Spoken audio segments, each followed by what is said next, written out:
Selamat pagi, selamat berjumpa kembali. Pada hari ini kita memasuki tema kita yang kedua dalam pertemuan kita yang kedua ini dengan tema gereja sebagai persekutuan yang terbuka.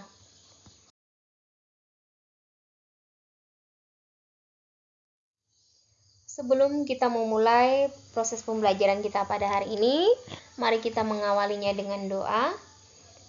Dalam nama Bapa dan Putra dan Roh Kudus. Amin.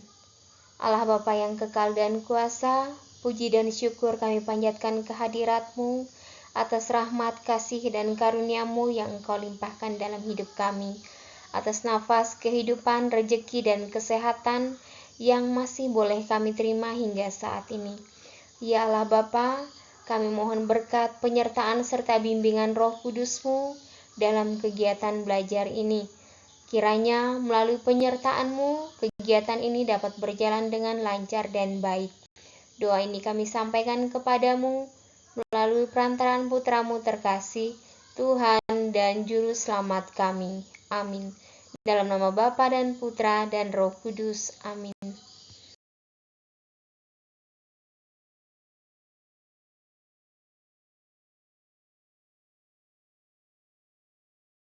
Sebelum kita masuk kepada materi lebih lanjut, kita diminta untuk mengamati kedua buah gambar di bawah ini, yang mana mencerminkan dua model gereja. Yang pertama, ini gereja institusional piramidal. Ini berbentuk piramid atau segitiga. Nah, kemudian yang kedua, ini gereja umat Allah atau gereja sebagai umat Allah, persekutuan umat Allah. Jadi bentuknya itu dalam bentuk lingkaran. Pada gereja institusional piramidal, ini mengacu pada struktur organisasi gereja yang hierarkis, di mana kekuasaan dan wewenang terpusat pada puncak piramida. Coba kita perhatikan di gambarnya tadi, itu yang berada di posisi paling atas itu adalah paus. Jadi kekuasaan tertinggi dipegang oleh seorang pemimpin atau sekelompok pemimpin tertinggi, misalnya paus. Nah, dalam model ini keputusan dan kebijakan ditentukan oleh otoritas tertinggi dan kemudian dijalankan oleh tingkatan-tingkatan di bawahnya. Sedangkan pada model gereja umat Allah, pemimpin atau hierarki itu berada di tengah-tengah umat. Artinya apa? Jadi pemimpin atau hierarki ini tidak lebih tinggi derajatnya dibandingkan dengan umat awam. Sama saja dari segi hal derajat.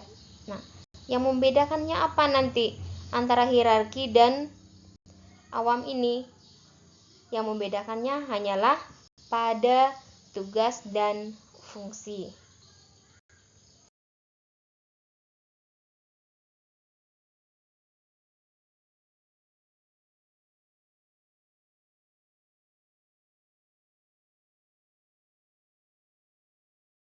Nah, baik, untuk menegaskan dari kedua model gereja di atas, sebelum Konsili Vatikan kedua, gereja mempunyai model atau bentuk institusional hierarkis piramidal.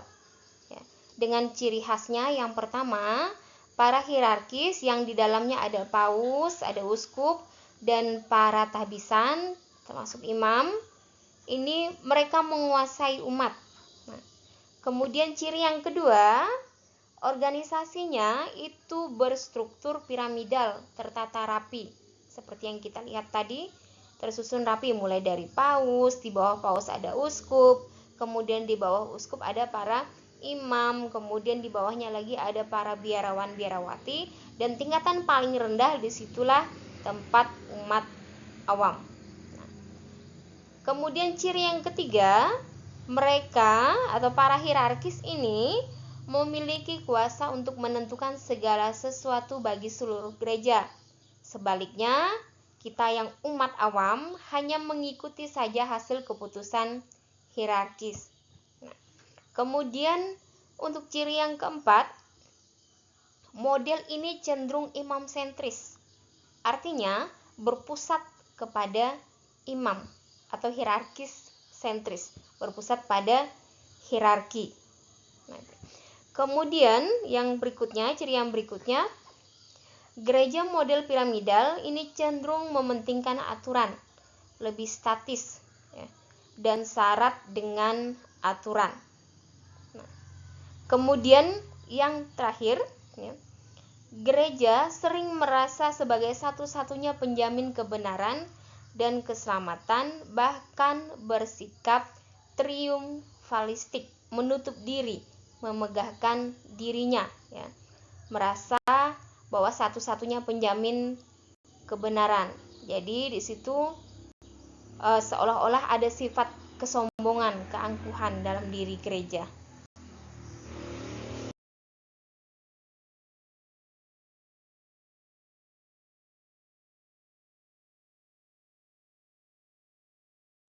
Nah, kemudian untuk mempertegas model gereja yang kedua, yaitu model gereja sebagai umat Allah, ya, di mana tadi Ibu katakan bahwa dalam model gereja ini para hierarkis itu berada di tengah-tengah umat, jadi tidak tersusun rapi, ya, dari segi tatanan dan dari segi derajat. Nah, kita perhatikan setelah Konsili Vatikan kedua, ini ada keterbukaan dan pembaharuan cara pandang pada gereja sebagai persekutuan umat. Dengan ciri-cirinya sebagai berikut. Yang pertama, gereja tidak lagi hierarkis sentris, tidak lagi berpusat pada hierarki, melainkan kristosentris, atau artinya berpusat pada Kristus. Kemudian ciri yang kedua, pusat hidup gereja, kaum hierarki awam dan biarawan-biarawati sama-sama mengambil bagian dalam tugas Kristus dengan cara yang berbeda-beda sesuai dengan talenta dan kemampuannya masing-masing. Kemudian yang berikutnya, gereja lebih bersikap terbuka dan rela berdialog untuk semua orang. Ini berkaitan dengan sifat gereja yang ketiga, yakni sifat gereja yang universal atau yang Katolik. Kemudian yang berikutnya, gereja meyakini bahwa di luar gereja pun terdapat keselamatan. Jadi bukan hanya ada di dalam gereja. Selanjutnya, adanya pemahaman gereja sebagai umat Allah yang memberikan penekanan pada kolegialitas episkopal, di mana keputusan diambil secara bersama-sama atau keputusan dalam kebersamaan. Kemudian yang berikutnya, adanya pembaharuan atau agionarmento yang mendorong umat untuk terlibat dan berpartisipasi serta bekerja sama dengan para klerus. Ciri yang berikutnya, kepemimpinan gereja didasarkan pada spiritualitas Yesus yang melayani. Jadi para pemimpin gereja ini menerapkan spiritualitas Yesus yang melayani, datang untuk melayani bukan untuk dilayani. Kemudian konsekuensi yang dihadapi oleh gereja sebagai umat Allah adalah hierarki yang ada dalam gereja bertindak sebagai pelayan bagi umat dengan cara mau memperhatikan dan mendengarkan umat.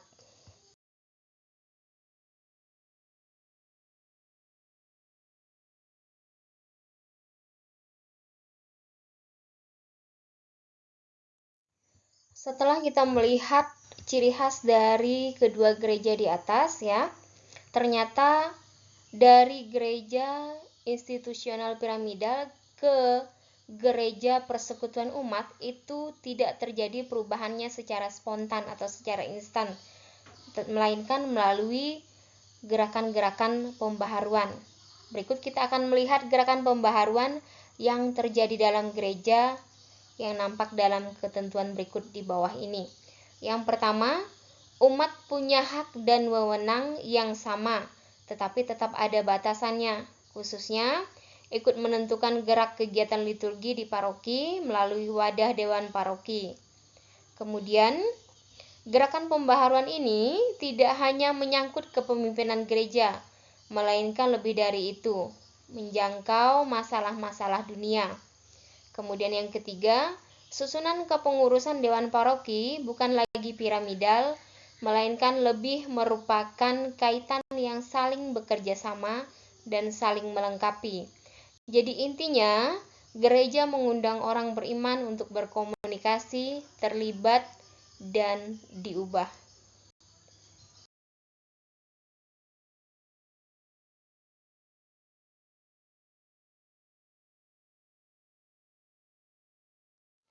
Kita masuk pada langkah selanjutnya, yakni menggali makna gereja sebagai persekutuan yang terbuka menurut ajaran gereja dan ajaran kitab suci.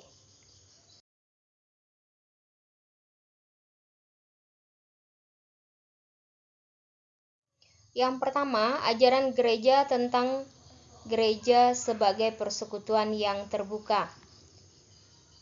Gereja yang diutus oleh Kristus untuk memperlihatkan dan menyalurkan cinta kasih Allah kepada semua orang dan segala bangsa, menyadari bahwa karya misioner yang harus dilaksanakannya memang masih amat berat. Masih ada 2 miliar manusia yang jumlahnya makin bertambah dan yang berdasarkan hubungan hidup budaya yang tetap. Berdasarkan tradisi-tradisi keagamaan yang kuno, berdasarkan berbagai ikatan kepentingan-kepentingan sosial yang kuat, terhimpun menjadi golongan-golongan tertentu yang besar, yang belum atau hampir tidak mendengar warta Injil. Di kalangan mereka, ada yang tetap asing terhadap pengertian akan Allah sendiri. Ada pula yang jelas-jelas mengingkari adanya Allah. Bahkan ada kalanya menentangnya. Untuk dapat menyajikan kepada semua orang misteri keselamatan serta kehidupan yang disediakan oleh Allah, gereja harus memasuki golongan-golongan itu dengan gerak yang sama seperti Kristus sendiri. Ketika ia dalam penjelmaannya mengikatkan diri pada keadaan-keadaan sosial dan budaya tertentu, pada situasi orang-orang yang sehari-hari dijumpainya. Ini terdapat dalam Ad Gentes atau AG artikel 10.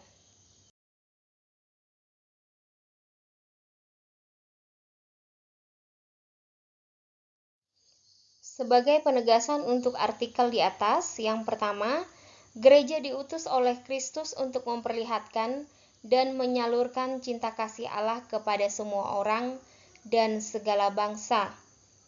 Sama seperti Yesus, gereja harus memasuki golongan-golongan manusia apa saja, termasuk keadaan sosial, budaya, untuk mewartakan dan melaksanakan karya keselamatan Allah bagi semua orang.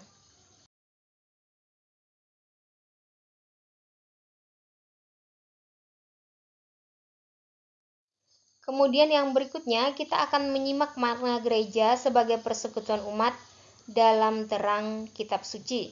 Ini bisa dilihat pada Kisah Para Rasul bab 4 ayat 32 sampai 37. Nanti boleh dibandingkan dalam 1 Korintus bab 12 ayat 12 sampai 27, yakni tentang cara hidup jemaat. Adapun kumpulan orang yang telah percaya itu, mereka sehati dan sejiwa, dan tidak seorang pun yang berkata bahwa sesuatu dari kepunyaannya adalah miliknya sendiri, tetapi segala sesuatu adalah kepunyaan mereka bersama. Dan dengan kuasa yang besar, rasul-rasul memberi kesaksian tentang kebangkitan Tuhan Yesus, dan mereka semua hidup dalam kasih karunia yang melimpah-limpah. Sebab tidak ada seorang pun yang berkekurangan di antara mereka. Karena semua orang yang mempunyai tanah atau rumah menjual kepunyaannya itu, dan hasil penjualan itu mereka bawa dan mereka letakkan di depan kaki rasul-rasul, lalu dibagi-bagikan kepada setiap orang sesuai dengan keperluannya. Demikian pula dengan Yusuf, yang oleh rasul-rasul disebut Barnabas, artinya anak penghiburan, seorang Lewi dari Siprus. ia menjual ladang miliknya, lalu membawa uangnya itu dan meletakkannya di depan kaki rasul-rasul.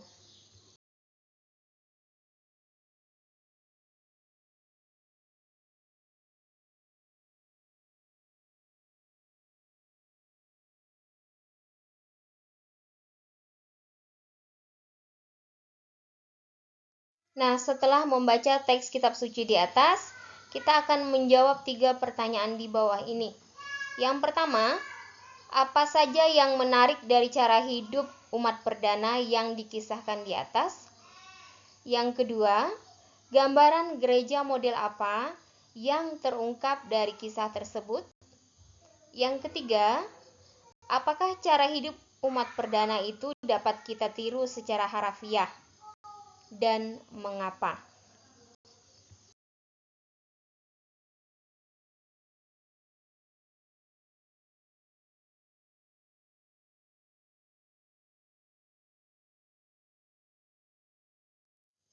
Berikut penegasan untuk menjawab pertanyaan di atas ya, yang berhubungan dengan kitab suci. Yang pertama, dalam kitab suci, khususnya dalam Kisah Para Rasul bab 4 ayat 32 sampai 37 ya. Di atas memberikan gambaran yang ideal terhadap komunitas atau persekutuan umat perdana, cara hidup jemaat perdana, di mana cara hidup umat perdana tersebut tetap relevan bagi kita hingga sekarang.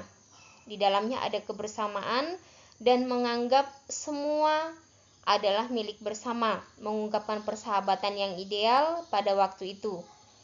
Yang pokok ialah bahwa semua anggota jemaat dicukupi kebutuhannya dan tidak seorang pun menyimpan kekayaan bagi dirinya sendiri sementara yang lain berkekurangan.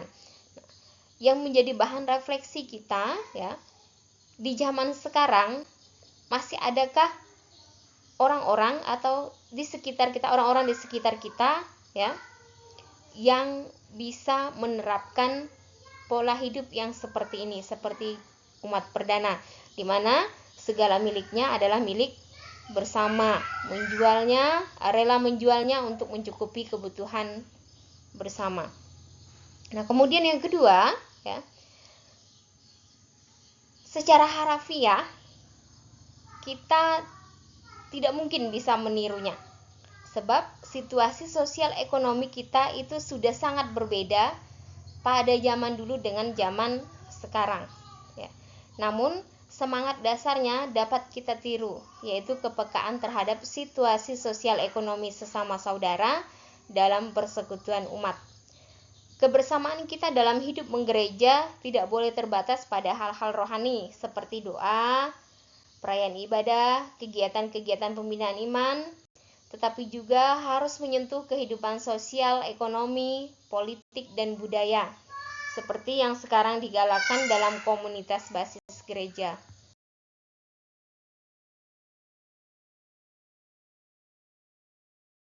Baik, penjelasan tadi menutup kegiatan pembelajaran kita pada hari ini ya. Dengan demikian materi kita tentang gereja sebagai persekutuan yang terbuka sudah selesai. Mari kita mengakhiri dengan doa. Kita buat tanda salib dalam nama Bapa dan Putra dan Roh Kudus. Amin.